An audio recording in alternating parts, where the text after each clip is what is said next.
The cabin filter is located on the left corner of the footwell. Unclip and remove the filter housing door. Remove the old filter from the housing and clean out any debris inside.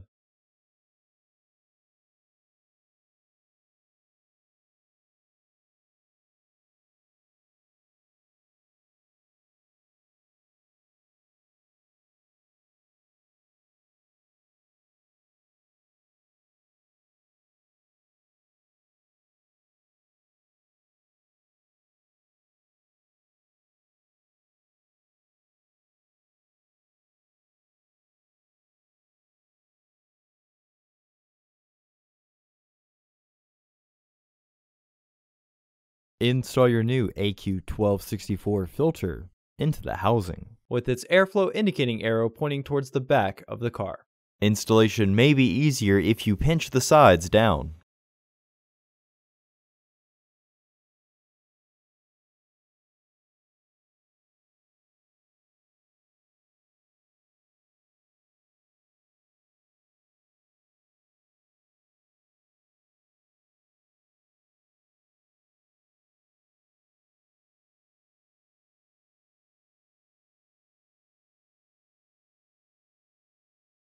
Reinstall the filter housing door.